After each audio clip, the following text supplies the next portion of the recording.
Quick TED Talk. All right. So what does being healthy in your life mean? Depending on the person you ask, you get a whole different array of answers. Some could say, oh, well, I think running is healthy. Others could say, oh, well, I think alcohol is healthy. Health in this day and age is almost centered around the individual's perspective. What some may consider healthy may not be healthy to others. And it's really healthy to communicate these things in between each other, to find out what is the best way for us to live truly. Are there more than multiple ways to live their best lives? Greg Capps and Barbara Thornton define health communication as the way we seek, process, and share health information. Sharing health information is not only crucial in a biomedical setting, but in a sociocultural one as well. What we learn together as a culture can shape how the public perceives certain risks, certain problems, certain solutions. It all goes into communication. In health communication especially, it's important in hospitals. It is imperative to deliver accurate and clear information. Sometimes it can feel difficult for us as patients. It can feel extremely difficult for us when we're patients. And sometimes we even feel a disconnect between the doctor and ourselves. Especially in this day of technology when, all we have to do is just have our phone at our fingertips or our laptop at our computer tips. And all we can do is just go message them through the portal. Sure, it may be very easy, effective, quick, but sometimes can leave us hanging. Sometimes if a receptionist says, oh, we'll just go contact the doctor through the portal. Yeah, it can be acceptable, but wouldn't you rather talk to the doctor in a sense? To have that human connection, the one-on-one human connection between. At times we may feel stressed that we refer to talk to a machine instead of an actual human, as we all know the importance and benefits of human interaction. It can be difficult sometimes when you want a portal and say you see a little box that says wait time, or you see the box that says response time, and it can be upwards of a few business days. It feels naturally frustrating. It feels very naturally frustrating. And I'm pretty sure as this happened to me, this has also happened to many of you before. Sometimes we may feel left hanging at the end of the day from a certain message from a doctor. I know this has definitely happened to me before. I probably imagine this has happened to many of you before also. There have been times where you just get like a small, short response, a very long, confusing, unpronounceable word with an insane amount of letters. It's happened to me before. Although a biomedical solution may appear as the easiest solution to said condition, there must also be a biopsychosocial component that is incorporated into that form of treatment. A biomedical's perspective is, quote, based on the premise that ill health is a physical phenomenon that can be explained, identified, and treated through physical means. And this is very well true. This is very well true that things can be explained, identified, and treated through physical means.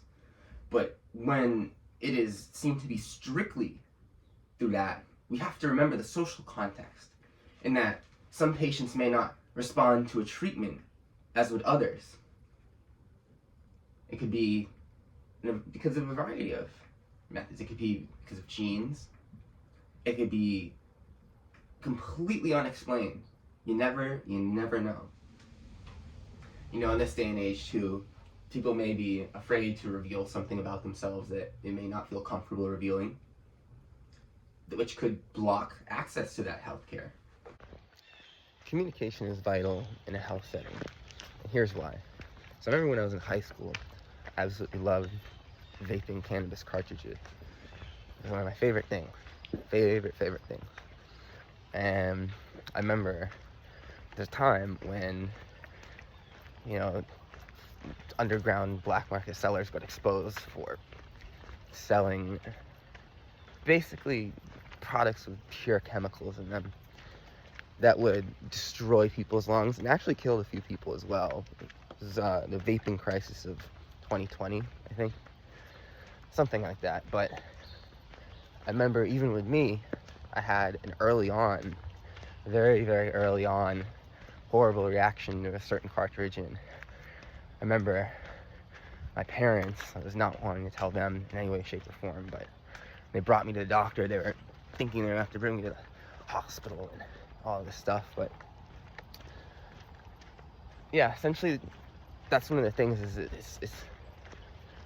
you know, sometimes the fact that we don't want to reveal things too much can really burden our medical care. You know, they probably thought I was having some sort of like organ failure or something like that. But yeah, when I finally got to talk to my doctor, he understood the situation behind it and identified some of the key causes, to which then, as we talked about it a lot, he examined, you know, my breathing and my lungs and all this sorts of stuff to see if there was any worse concerns that needed to be taken care of. But I was very happy with my doctor, because at the end, he did not tell my parents and was very respectful about keeping my information confidential, which, I mean, that's like the best you can get out of a doctor.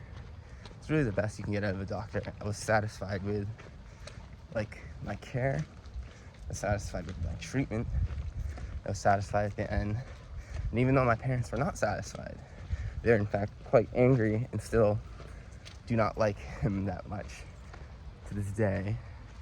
He's been my physician for a while, and you know, to a medical professional that you've had for quite a while may understand you more than others that you think. May make inferences that you may not have realized yourself, in fact. You know, I felt very grateful after, you know, the whole situation where the vaping scandal happened. You know, he was supportive in helping me get my medical marijuana card.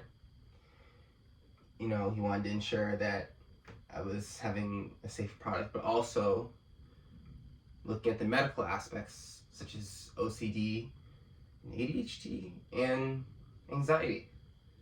So it goes a long way in really having a conversation with your doctor, because that's how you can both establish a greater understanding to how and what may be the best treatment for you in the long term.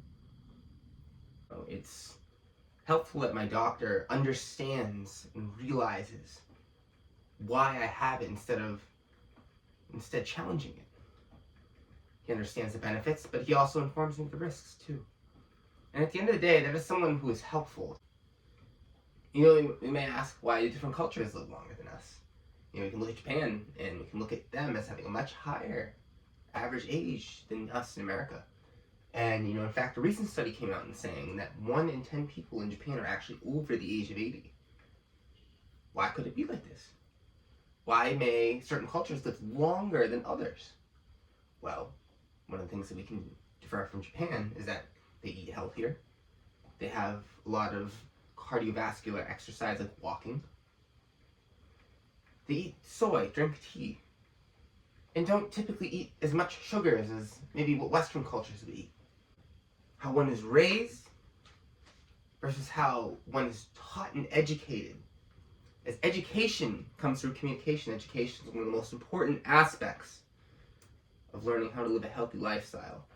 As most people learn through school, public service announcements, and other things they may see in the public realm.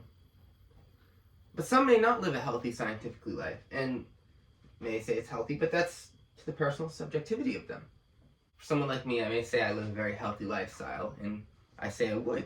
But there are also components of my life that maybe aren't too healthy. Maybe having a medical marijuana card isn't the healthiest thing in my life.